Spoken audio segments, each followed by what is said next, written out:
Maranchery news അവതരിപ്പിക്കുന്ന സ്ഥാനാർത്ഥികളിലൂടെ ഇന്ന് നമ്മോടൊപ്പം മാറഞ്ചേരി ഗ്രാമപഞ്ചായത്ത് 21ാം വാർഡ് UDF സ്ഥാനാർത്ഥി ഖദീജ മൂത്തേടത്ത്. മാറഞ്ചേരി ന്യൂസിന്റെ സ്ഥാനാർത്ഥികളിലൂടെ എന്ന പ്രോഗ്രാമിലേക്ക് സ്വാഗതം. ഇന്ന് നമ്മോടൊപ്പം 21ാം വാർഡ് UDF സ്ഥാനാർത്ഥി ഖദീജ മൂത്തേടത്താണ്. തദ്ദേശ തെരഞ്ഞെടുപ്പ് രംഗത്ത് ഒരു സാധാരണ സ്ഥാനാർത്ഥി പോലെയല്ല ഖദീജ മൂത്തേടത്ത്. മാറഞ്ചേരി ഗ്രാമപഞ്ചായത്ത് പ്രസിഡന്റ്, മുൻ ബ്ലോക്ക് മെമ്പർ, വീണ്ടും മാറഞ്ചേരിയിൽ പഞ്ചായത്തിൽ വിദ്യാഭ്യാസ സ്റ്റാൻഡിംഗ് കമ്മിറ്റി ചെയർപേഴ്സൺ, അതുപോലെ ഒട്ടനവധി സ്ഥാനങ്ങൾ വഹിച്ച ഒരാളാണ്. ഇത്രയും സ്ഥാനങ്ങൾ വഹിച്ച ഒരാളെന്ന നിലയിൽ ഇപ്പോൾ ഈ തെരഞ്ഞെടുപ്പ് രംഗത്തേക്ക് വരുന്നത് താങ്കൾക്ക് എത്രമാത്രം ഗുണം ചെയ്യും? സന്തോഷമുണ്ട്. ഞാൻ ഈ പാർലമെൻറ്റ് രംഗത്തുനിന്ന് മാറി നിന്നിട്ടുള്ളൂ. പക്ഷെ പൊതുരംഗത്ത് കഴിഞ്ഞ 5 വർഷവും പൊതുരംഗത്തുണ്ടായിരുന്നു. കഴിഞ്ഞ നീണ്ട 25 വർഷം പഞ്ചായത്ത് പ്രസിഡൻ്റായിട്ടും പഞ്ചായത്ത് മെമ്പറായും 3 തവണ ബ്ലോക്കിൻ്റെ മെമ്പറായിട്ടും ഈ പ്രദേശത്ത് നിന്ന് തന്നെയാണ് വിജയിച്ചിട്ടുള്ളത്. ഈ വാർഡ് മാറഞ്ചേരി പഞ്ചായത്തിലെ തന്നെ ഏറ്റവും കൂടുതൽ വോട്ടർമാരുള്ള വാർഡാണ്. ഈ വാർഡ് വിഭജനം തീർത്തും അശാസ്ത്രീയമാണ്. ഇവിടെയുള്ള ഈ പ്രദേശത്തുകാരോട് ചെയ്തിട്ടുള്ള ഏറ്റവും വലിയ അനീതിയാണ് ഈ ചെയ്തിട്ടുള്ളത്. ഈ വാർഡിൻ്റെ വിഭജനം സത്യത്തിൽ ഭൂമിശാസ്ത്രപരമായി അശാസ്ത്രീയമായിട്ടാണ് ഈ വാർഡ് വിഭജനം വന്നിട്ടുള്ളത്. അത് ഈ പ്രദേശത്തുകാരോട്, ഇവിടെയുള്ള ജനങ്ങളോട്, ഇവിടെയുള്ള വോട്ടർമാരോട് ചെയ്തിട്ടുള്ള ഏറ്റവും വലിയ അനീതി ആണ് എന്നാണ് ഞാൻ മനസ്സിലാക്കുന്നത്.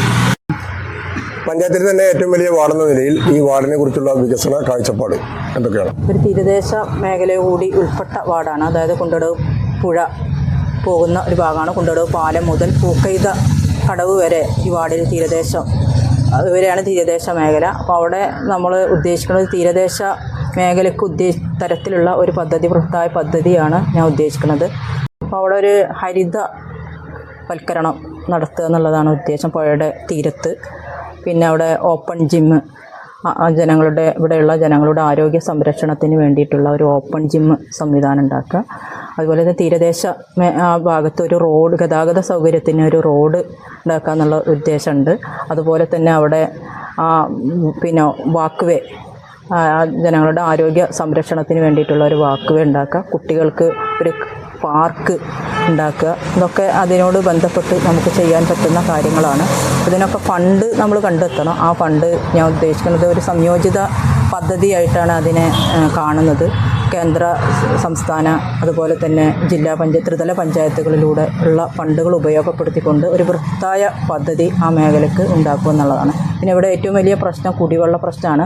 കുടിവെള്ള പ്രശ്നം പരിഹരിക്കുന്നതിന് വേണ്ടി കഴിഞ്ഞ 95-98 കാലഘട്ടത്തിൽ ഇവിടെ ഞങ്ങൾ മാറഞ്ചേരി ഗ്രാമപഞ്ചായത്തിൻ്റെ ഭരണം UDF ഉള്ള സമയത്ത്, ഞാൻ പഞ്ചായത്ത് പ്രസിഡൻ്റായിരിക്കുന്ന സമയത്താണ് ഇവിടെ കുന്നനിക്കുളം ശുദ്ധജല പദ്ധതി കൊടുക്കുന്നത്. അന്ന് നമ്മുടെ കുഞ്ഞുമോൻ ഹാജിയുടെ അവരുടെ സ്ഥലത്താണ് ടാങ്കും കിണറും ഒക്കെ ഉണ്ടാക്കി ഇവിടെയുള്ള പടിഞ്ഞാറ്റുമുറിയിലുള്ള ജനങ്ങൾക്ക്, അവിടെയുള്ള ആളുകളുടെ കുടിവെള്ള പ്രശ്നം പരിഹരിക്കുന്നതിന് വേണ്ടിയിട്ടുള്ള ഒരു ബൃഹത്തായ പദ്ധതി ആ കാലഘട്ടത്തിൽ ചെയ്തിട്ടുണ്ടായിരുന്നു. അതിനെ തുടർന്ന് പിന്നീട് ഞാൻ ബ്ലോക്ക് പഞ്ചായത്തിലായപ്പോൾ ആ കിണർ സംരക്ഷിക്കുന്നതിന് വേണ്ടിയിട്ടുള്ള പദ്ധതി കൊണ്ടുവരികയും അവിടെയുള്ള MP കൊണ്ട് പൈപ്പ് ലൈന് തുടർന്നും അവിടെ പൈപ്പ് ലൈന് ഒന്നും കൂടി എക്സ്റ്റൻഷൻ വരുത്തുന്നതിന് വേണ്ടി കൂടുതൽ ആളുകൾക്ക് വെള്ളം എത്തിക്കുന്നതിന് വേണ്ടിയിട്ടുള്ള പൈപ്പ് ലൈൻ പദ്ധതിയൊക്കെ തന്നെ കൊണ്ടുവന്നിരുന്നു. പിന്നീട് തുടർന്ന് അതിനുള്ള ഒരു പദ്ധതി പിന്നീട് ചെയ്യാൻ സാധിച്ചിട്ടില്ല. ഇപ്പോഴും ഇവിടെ ആ ഒരു പദ്ധതി കൊണ്ട് ഇവിടെയുള്ള ആളുകളുടെ കുടിവെള്ള പ്രശ്നം പരിഹരിച്ച് പോകുന്നുണ്ട്. ഇനിയും നമുക്കവിടെ കുടിവെള്ള പദ്ധതി ചെയ്യേണ്ടതുണ്ട്. ആയിട്ടുള്ള റോഡുകളോ മറ്റ് വികസന പ്രവർത്തനമൊന്നും ഈ പ്രദേശത്തുണ്ടായിരുന്നില്ല. എന്തിനു പറയുന്നു, കരണ്ടില്ലാത്ത ഒരുപാട് കുടുംബങ്ങൾ നമ്മുടെ മാറഞ്ചേരി പഞ്ചായത്തിനകത്ത് തന്നെ ഉണ്ടായിരുന്നു. ആ കാലഘട്ടത്തിലാണ് ബ്ലോക്ക് മെമ്പറായിരിക്കുന്ന കാലത്ത് സമ്പൂർണ്ണ വൈദ്യുതീകരണം എന്ന നിലയിൽ എല്ലാ ഭാഗങ്ങളിലേക്കും പോസ്റ്റിട്ട് കരണ്ട് എത്തിച്ചു കൊടുക്കുന്ന ഒരു പദ്ധതി ആ കാലഘട്ടത്തിൽ ചെയ്യാൻ സാധിച്ചതിൻ്റെ ഫലമായി ഓരോ വീടുകളിലേക്കും കരണ്ട് കിട്ടി. അതുപോലെ തന്നെ ആ കാലഘട്ടത്തിലൊക്കെ ഉള്ള കരണ്ട് ഉണ്ടെങ്കിൽ തന്നെ അതൊരു ചെറിയ ഒരു വെളിച്ചം, അല്ലെങ്കിൽ അടുപ്പിലെ കണൽ തെരിയുന്ന പോലുള്ള വെളിച്ചം മാത്രമാണ് കിട്ടിയിരുന്നത്. ആ സമയത്താണ് 3 ഫേസ് ലൈന്, അന്ന് പഞ്ചായത്തിൻ്റെ പ്രസിഡൻ്റായിരിക്കുന്ന സമയത്താണ് ഈ പ്രദേശത്ത്, പ്രത്യേകിച്ച് പടിഞ്ഞാറ്റുമുറി പോലുള്ള സ്ഥലങ്ങളിലൊക്കെ 3 ഫേസ് ലൈന് കൊണ്ടുവരാൻ സാധിച്ചിട്ടുണ്ട്. ആയുർവേദ ഡിസ്പെൻസറി ആ കാലഘട്ടത്തിൽ കൊടുക്കുന്നതാണ്. 97-98 കാലഘട്ടത്തിൽ ആയുർവേദ ഡിസ്പെൻസറി, ഇപ്പം കുണ്ടടവത്ത് നിൽക്കുന്ന ആയുർവേദ ഡിസ്പെൻസറി ആ കാലഘട്ടത്തിൽ കൊണ്ടുപോയി 2000 അതിൻ്റെ പുതിയ കെട്ടിടം പണി കഴിപ്പിച്ച് നാടിന് ആളുകൾക്ക് അത് സമർപ്പിക്കാൻ സാധിച്ചിട്ടുണ്ട്. ഉറങ്ങ് സ്കൂള് നമുക്കൊക്കെ അറിയാം, ഒരു ഒരുപാട് ആളുകൾ അവിടെ ഇന്നും പഠിച്ചുകൊണ്ടിരിക്കുന്ന ഒരു സ്കൂളായിരുന്നു പുറമെ സ്കൂൾ. അത് വാടക കെട്ടിടത്തിൽ ഓലമേഞ്ഞ കെട്ടിടത്തിലായിരുന്നു അത് അന്ന് പ്രവർത്തിച്ചിരുന്നത്. 400-ൽ പരം കുട്ടികൾ LP സ്കൂളിൽ അന്ന് അവിടെ പഠിച്ചിരുന്നു. അന്ന് അവർക്ക് കൃത്യമായിട്ടുള്ള ഒരു സൗകര്യങ്ങൾ ഇല്ലാത്തൊരു സമയത്ത് അവിടെ 18 സെൻറ്റ് സ്ഥലം സ്വന്തമായി പഞ്ചായത്ത് 97-98 കാലഘട്ടത്തിൽ സ്വന്തമായി പഞ്ചായത്ത് 18 സെൻറ്റ് സ്ഥലം എടുക്കുകയും ആ സ്ഥലം രജിസ്റ്റർ ചെയ്ത് അവിടെ പുതിയതായി കെട്ടിടം നിർമ്മിക്കാൻ സാധിച്ചു എന്നത് ഒരു വലിയ പദ്ധതിയായിട്ടാണ് ഞാൻ കാണുന്നത്. മാറഞ്ചേരി ഗവൺമെൻറ് ഹയർ സെക്കൻഡറി സ്കൂളിന് ക്ലാസ് റൂം ആ കാലഘട്ടത്തിൽ 99-2000 കാലഘട്ടത്തിൽ നമുക്ക് ചെയ്തു കൊടുക്കാൻ സാധിച്ചിട്ടുണ്ട്. തീർത്തും വാടക കെട്ടിടത്തിൽ പ്രവർത്തിച്ചിരുന്ന മൃഗാസ്പത്രി, അത്താണിയിൽ മൃഗാസ്പത്രി പ്രവർത്തിച്ചിരുന്നു. വാടക കെട്ടിടത്തിൽ ഇടിഞ്ഞു പൊളിഞ്ഞു വീഴാറായിരുന്നില്ല ഒരു കടയിലായിരുന്നു അന്ന് മൃഗാസ്പത്രി പ്രവർത്തിച്ചിരുന്നത്. ഇന്ന് പഞ്ചായത്തിൻ്റെ സ്വന്തം സ്ഥലമായിട്ടുള്ള കാഞ്ഞിരമുക്കിൽ പുതിയതായി മൃഗാസ്പത്രി ഉണ്ടാക്കുകയും അത് നാടിന് സമർപ്പിക്കാൻ നമുക്ക് സാധിച്ചിട്ടുണ്ട്. 95-2000 വരെയാണ് ഞാൻ പഞ്ചായത്തിൻ്റെ പ്രസിഡൻ്റായിരുന്നത്. അതിൻ്റെ മുന്നേ നമുക്ക് കാര്യമായിട്ടുള്ള ഫണ്ടുകളൊന്നും കിട്ടാത്ത സന്ദർഭത്തിലാണ് ഞങ്ങളൊക്കെ പഞ്ചായത്ത് പ്രസിഡന്റ്. പഞ്ചായത്ത് രാജ് സംവിധാനത്തിലൂടെയാണ് അന്ന് തെരഞ്ഞെടുപ്പ് നടക്കുകയും പഞ്ചായത്തുകൾക്ക് അധികാരം വിനിയോഗിക്കാനുള്ള ഫണ്ട് ലഭ്യമായതിൻ്റെ അടിസ്ഥാനത്തിൽ ആ കാലഘട്ടത്തിൽ നിരവധിയായിട്ടുള്ള പ്രവർത്തനങ്ങൾ നമുക്ക് ചെയ്യാൻ സാധിച്ചിട്ടുണ്ട്. ആ കാലഘട്ടത്തിൽ വരുന്ന സമയത്ത് നമ്മുടെ പ്രദേശത്തുള്ള വീടുകളൊക്കെ അധികം 3000-ലധികം വീടുകൾ തന്നെ വീടുകളിൽ ഓലമേഞ്ഞ വീടുകളായിരുന്നു. ആ വീടുകൾ അവർക്ക് കൃത്യമായിട്ടുള്ള നല്ല സൗകര്യത്തോടു കൂടിയിട്ടുള്ള വീടുകൾ 300-ലധികം വീടുകൾ ആ കാലഘട്ടത്തിൽ നമുക്ക് ചെയ്തു കൊടുക്കാൻ സാധിച്ചിട്ടുണ്ട്. അതുകൂടാതെ അവരുടെ പ്രാഥമിക ആവശ്യങ്ങൾ നിർവഹിക്കുന്നതിന് വേണ്ടിയിട്ടുള്ള കക്കൂസ്, കുടിവെള്ള സൗകര്യങ്ങളൊക്കെ ആ കാലഘട്ടത്തിൽ ചെയ്തു കൊടുക്കാൻ സാധിച്ചിട്ടുണ്ടെന്നാണ്. പിന്നെ ബ്ലോക്ക് പഞ്ചായത്ത് മെമ്പറായിരിക്കുന്ന കാലഘട്ടത്തിലാണ് ഇവിടെയുള്ള ഏറ്റവും പ്രധാനപ്പെട്ട 2 കോളനികളായിരുന്നു എൻ്റെ ഡിവിഷനിലുണ്ടായിരുന്നത്. ഒന്ന് കാഞ്ഞിരമുക്കിൽ തന്നെ തോട്ടുമുഖം കോളനി. ആ തോട്ടുമുഖം കോളനിയിലുള്ള അവിടെയുള്ള പാവപ്പെട്ട ആളുകൾക്ക് കുടിക്കാൻ വെള്ളം കിട്ടാത്ത സ്ഥിതിയായിരുന്നു. അവർക്ക് കുടിവെള്ളം ലഭിക്കുന്നതിന് വേണ്ടി അവിടെ കാഞ്ഞിരമുക്കിലുള്ള പഞ്ചായത്തിൻ്റെ സ്വന്തം സ്ഥലത്ത് കിണറുണ്ടാക്കുകയും അവിടെ ടാങ്ക് വെച്ച് കുടിവെള്ള സൗകര്യം ആ തോട്ടുമുഖത്തുള്ള ആ പ്രദേശത്തുള്ള കോളനി നിവാസികൾക്ക് എത്തിച്ചു കൊടുക്കാൻ സാധിച്ചിട്ടുണ്ട്. അതുകൂടാതെ പത്തായിലുള്ള ലക്ഷംവീട് കോളനിയിൽ പാടത്തങ്ങാടിയിലുള്ള അല്ലെങ്കിൽ പിന്നെ നെടുമ്പുറം കോളനിയിലുള്ള അവിടെയുള്ള പാവപ്പെട്ട ആളുകൾക്ക് വെള്ളം എത്തിച്ചു കൊടുക്കാൻ ഇതുപോലെ തന്നെ കിണറുണ്ടാക്കി ടാങ്ക് ഉണ്ടാക്കി പിന്നെ കണക്ഷൻ കൊടുത്തുകൊണ്ട് ആ പ്രദേശത്തുള്ള ആളുകൾക്ക് വെള്ളം എത്തിച്ചു കൊടുക്കാൻ സാധിച്ചിട്ടുണ്ട്. അംഗനവാടി കെട്ടിടങ്ങൾ, ഓലമേഞ്ഞ അംഗനവാടി കെട്ടിടങ്ങളൊക്കെ ഉണ്ടായിരുന്ന ആ കാലഘട്ടത്തിൽ അംഗനവാടി കെട്ടിടങ്ങൾ ഉണ്ടാക്കാൻ സാധിച്ചിട്ടുണ്ട്. അപ്പോൾ ഈ വാർഡിൽ നമുക്ക് നിരവധിയായിട്ടുള്ള പ്രവർത്തനങ്ങൾ ഇനിയും നടത്താനുണ്ട്. ഈ വാർഡ് ഞാൻ നേരത്തെ പറഞ്ഞതുപോലെ തന്നെ ഏറ്റവും വലിയ വാർഡാണ്.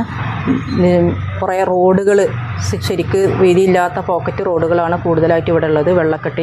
വെള്ളക്കെട്ട് ഒക്കെ ഉള്ള ഒരു പ്രദേശം കൂടിയാണ്. അതിനൊക്കെ വൃത്തായ പദ്ധതികൾ നമുക്ക് തയ്യാറാക്കി നടപ്പിലാക്കേണ്ടതുണ്ട്. ഈ വാർഡിൽ നിന്ന് ഞാൻ UDFൻ്റെ ഐക്യജനാധിപത്യ മുന്നണിയുടെ സ്ഥാനാർത്ഥിയായിട്ടാണ് മത്സരിക്കുന്നത്. കോണി ചിഹ്നമാണ് എൻ്റെ ചിഹ്നം. കോണി ചിഹ്നത്തിൽ എല്ലാവരും വോട്ട് ചെയ്ത് വലിയ ഭൂരിപക്ഷത്തോടു കൂടി വിജയിപ്പിക്കണം. പഞ്ചായത്തിൻ്റെ ഭരണം നമുക്ക് തിരിച്ചു പിടിക്കേണ്ടതുണ്ട്. ഐക്യജനാധിപത്യ മുന്നണിക്ക് ഭരണം കിട്ടുകയാണെങ്കിൽ നിരവധിയായിട്ടുള്ള പ്രവർത്തനങ്ങൾ, ഇതിൻ്റെ തുടർച്ച പഞ്ചായത്തിന് ഭരണം ഉണ്ടായിരുന്ന സമയത്ത് കഴിഞ്ഞ 95-2000 കാലഘട്ടത്തിലാണ് UDFന് ഭരണം ഉണ്ടായിരുന്നത്. അതിൻ്റെ തുടർച്ചയായിട്ടുള്ള ബൃഹത്തായ പദ്ധതികൾ നടപ്പിലാക്കാൻ ഞങ്ങൾക്ക് സാധിക്കും. 21-ാം വാർഡിൽ നിന്ന് ഐക്യജനാധിപത്യ മുന്നണിയുടെ സ്ഥാനാർത്ഥിയായിട്ടാണ് ഞാൻ മത്സരിക്കുന്നത്. എൻ്റെ തെരഞ്ഞെടുപ്പ് ചിഹ്നം കോണി ചിഹ്നമാണ്. അതുപോലെ തന്നെ മറ്റ് വാർഡുകളിൽ നിന്ന് ഐക്യജനാധിപത്യ മുന്നണിയുടെ സ്ഥാനാർത്ഥികളായി മത്സരിക്കുന്ന എല്ലാവരെയും അവരവരുടെ ചിഹ്നങ്ങളിൽ വോട്ട് ചെയ്ത് വലിയ ഭൂരിപക്ഷത്തോടു കൂടി അവരെല്ലാവരെയും വിജയിപ്പിക്കണം. പഞ്ചായത്തിന് നഷ്ടപ്പെട്ടിട്ടുള്ള ഭരണം നമുക്ക് തിരിച്ചു പിടിക്കേണ്ടതുണ്ട്. അതിനെല്ലാവരുടെയും ആത്മാർത്ഥമായ പ്രവർത്തനം ഉണ്ടാവണം. ത്രിതല പഞ്ചായത്തിലേക്ക് നടക്കുന്ന തെരഞ്ഞെടുപ്പാണല്ലോ. ഡിസംബർ 11-ാം തീയതിയാണ് നമ്മുടെ തെരഞ്ഞെടുപ്പ് നടക്കുന്നത്. ബ്ലോക്ക് പഞ്ചായത്തിലേക്ക് മത്സരിക്കുന്ന ഈ മാറഞ്ചേരി പഞ്ചായത്തിൽ നിന്ന് 3 ഡിവിഷനിലാണ് ബ്ലോക്ക് പഞ്ചായത്തിലേക്ക് മത്സരിക്കുന്നത്. ഒന്ന് കാഞ്ഞിരമുക്ക് ഡിവിഷനിൽ നിന്ന് ഷാബിറ സറഫുദ്ദീനും അവരുടെ തെരഞ്ഞെടുപ്പ് ചിഹ്നമായിട്ടുള്ള കോണി ചിഹ്നത്തിലും, അതുപോലെ തന്നെ മറ്റൊന്ന് പനമ്പാട് ഡിവിഷനിൽ നിന്ന് റഫീഖ് അവരുടെ തെരഞ്ഞെടുപ്പ് ചിഹ്നമായിട്ടുള്ള കോണി ചിഹ്നത്തിലും, മാറഞ്ചേരി ഡിവിഷനിൽ നിന്ന് മത്സരിക്കുന്നത് സംഗീത രാജനാണ്. അവരുടെ തെരഞ്ഞെടുപ്പ് ചിഹ്നമായിട്ടുള്ള കൈപ്പത്തി ചിഹ്നത്തിലും, മലപ്പുറം ജില്ലാ പഞ്ചായത്തിലേക്ക് മാറഞ്ചേരി ഡിവിഷനിൽ നിന്ന് മത്സരിക്കുന്നത് സുലേഖ റസാഖാണ്. അവരുടെ തെരഞ്ഞെടുപ്പ് ചിഹ്നമായിട്ടുള്ള കൈപ്പത്തി ചിഹ്നത്തിലും വോട്ട് ചെയ്ത് അവരെയും വലിയ ഭൂരിപക്ഷത്തിൽ വിജയിപ്പിക്കണം. പ്രിയമുള്ളവരെ, നല്ലവരായ വോട്ടർമാർ, എൻ്റെ തെരഞ്ഞെടുപ്പ് ചിഹ്നം കോണി ചിഹ്നമാണ്. എനിക്ക് കോണി ചിഹ്നത്തിൽ വോട്ട് ചെയ്ത് വമ്പിച്ച ഭൂരിപക്ഷത്തിൽ വിജയിപ്പിക്കണമെന്ന് നിങ്ങളോട് അഭ്യർത്ഥിക്കുന്നു.